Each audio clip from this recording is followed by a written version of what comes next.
Our next guest has hosted a terrific power showcase. In fact, it's called the Power Showcase. Going on, 15? This is year 16. Yeah, of the this Power is an Showcase. annual visit for us. What's this, year 5 for us? At least. We're pleased to have Brian Domenico on with us once again, talking about the Power Showcase. Brian, good morning.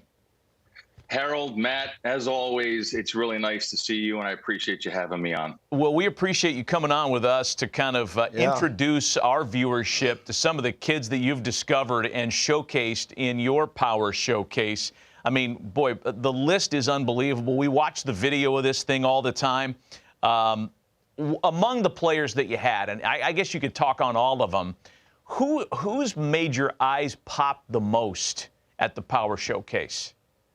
Well, as far as this year, I mean, it is tough because this was a year where there wasn't like that big human interest story of like the 525-foot home run or something along those lines. But there is a player by the name of Hogan Nelson who has attended 5 Power Showcase events, and he's actually a 3-time Power Showcase champion, and won it as a 13-year-old and a 14-year-old. And then last year had to make a really big decision. He's one of the top quarterbacks in the state of Texas, and decided last year, after having a really good showing at area code, to kind of shift gears and focus strictly on baseball. And he came back as an underclassman and won in dramatic fashion. And he is one of those individuals that you have that has the it factor. When the pressure mounts the most and his back's against the wall, somehow, some way, he comes and he ends up pulling through and winning. And that's one of those unique DNA things that I think scouts and college coaches look for. Hey, Brian, I think we're in a unique time, too, where guys have perfected the home run. And do you see that early on, the art form of guys really knowing to master their swing for homers at an earlier age than before? Yeah, I mean, I'm glad you brought that up. The old adage back in the day would be that home run derbies would ruin a player's swing. And I'd be like, that's not really true, because there's so many different swings that are applied in an at-bat, whether it's an 0-2 count, or you have to hit and run, or move a guy over, or have to purposely hit a fly ball to the outfield for a guy who got a tag from whatever base. So I think that when you also put in the very beginning, when they're 12 years old and at Cooperstown, Cooperstown has those 200-foot fences, so the kids are enjoying that.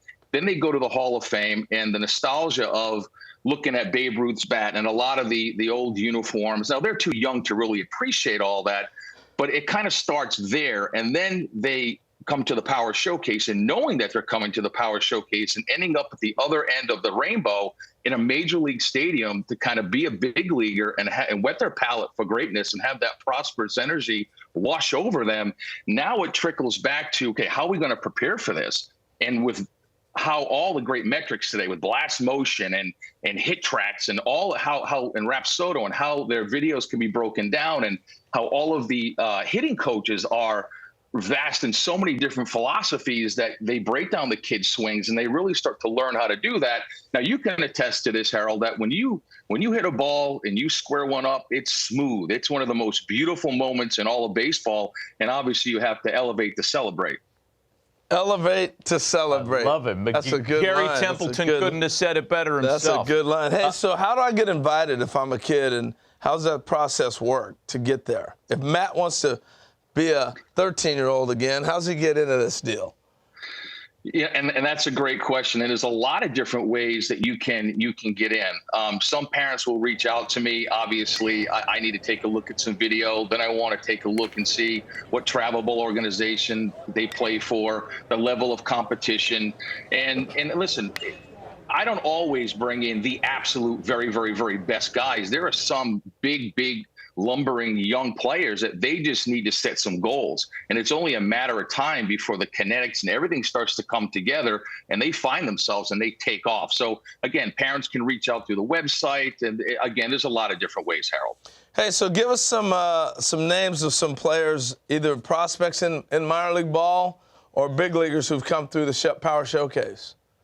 Well, I think the most noticeable one was Bryce Harper, obviously. And then you had, Tristan Costas, who's now the starting first baseman for the Boston Red Sox. And when he did the Power Showcase, he hit 5 500-foot home runs, which was really incredible. And then it was Blaze Jordan that you and I had talked about many times. And then he won the junior Major League Home Run Derby. There was a young man by the name of David Denson that hit a 515-foot home run off the Jumbotron. That was back in 2012. Daniel Vogelback. I mean, there's countless guys in the big leagues. Tell us about this DiMaggio Lonero. Oh, DiMaggio Lonero, leaving nothing to the imagination. A very, very cool story. So his grandfather was an Italian immigrant. And so when he got to New York, just fell in love with baseball and obviously the New York Yankees. And when he had his son, which is DiMaggio's father, his name was Bill. When Bill grew up, he obviously was a diehard Yankee fan. So he decided to name his son DiMaggio. And his father was like, well, listen, that's kind of a tough name to live up to. And what's ironic is that DiMaggio actually told his father, and he knew about the event because two of his buddies at the event a couple of years ago, a player named Drew Rapepi, who actually was a two-time Power Showcase world champion. He told his father, he's like, I'm gonna go down and I'm gonna win it. And I think he put out some incredible numbers, 468 feet with his longest home run. And he has tremendous raw power. And like I said earlier, just scratching the surface and his potential. And I think he did Joe DiMaggio pretty proud, for sure. Yeah, I would say these kids are breaking my back looking at these videos. Italians, baby. Like Italians. I understand they also named the family dog Yogi. Is that right? Man, that's right. Living a Yankee dream there. Yeah. I want to ask you about, because there's a couple of 12U and 13U kids that popped as well. And I don't know, for me, the younger they get with the power, I mean, it makes you marvel at the command and the bat to ball skills when the kid's 12 years old. Great point. I think that some kids gravitate towards enhancing their baseball DNA and looking for that next big stage to have to compete upon, like IJ Garza you just saw. That's Tyler Cerruti. That's Sebastian Carthace, who actually won Week 9's Home Run Derby in Cooperstown. Austin Brown, who is a 14-year-old, Harold and Matt, that hit a 479-foot home run. Wow. Here it is right here. He hits it, and it goes off the back of the loanDepot sign. Check this out. Looks like Corey Hart. Beautiful, easy swing. Yep. Beautiful, easy swing. Oh, man, it's unbelievable. That is amazing. Now, one more guy, if I can here, is a 6'8" power hitter from Tennessee named Braden Turnage, and I did a little research. I think he's 16 or 17 years old. 6'8". And I did a little digging, and I wanted to find out, okay, who in today's game, position player wise, are the top guys as far as height. You had O'Neal Cruz, the shortstop with the Pirates, and then you have Aaron Judge, who plays outfield. But I wanted to dig a little deeper and find out who was the tallest major leaguer to ever play first base. And it was Tony Clark. I guess he's the executive director of the Major League Baseball Players Association, had 251 home runs and a 15-year career. But, 6'8", and he's an incredible basketball player, and he's also an ascending pitcher on the mound. Wow. That's scary. He looked like Richie Sexton. That's a good. I thought he looked like George Mirasan. Yeah, that's good, too. NBA player. Hey, Brian, we appreciate the visit as always. Congrats on another successful run on the Power Showcase. I know that kids love participating in your event. You had it a few weeks ago, and for folks that are interested, it's on the website. We have the information on the screen. Brian, we appreciate the visit. Happy holidays to you and your family. Always. Thanks, guys.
My name's Nick Presto, scout Kansas City Royals. It's a great opportunity. Appreciate you guys being here. Hitting on a big league field. We're going to run you through a scout day. You know, as scouts, we're looking for a bunch of things to see if you're going to be a professional player. I mean, obviously, we're looking for hitting. We're looking for power. We're looking for running, arm strength, and fielding. Those are the 5 tools that we're looking for. All this stuff's important if you want to play this game.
Representing Texas, a catcher out of West Sabine ISD, Jaxon Mitchell.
In relief, in his first inning of relief against Jaxon Mitchell from Texas.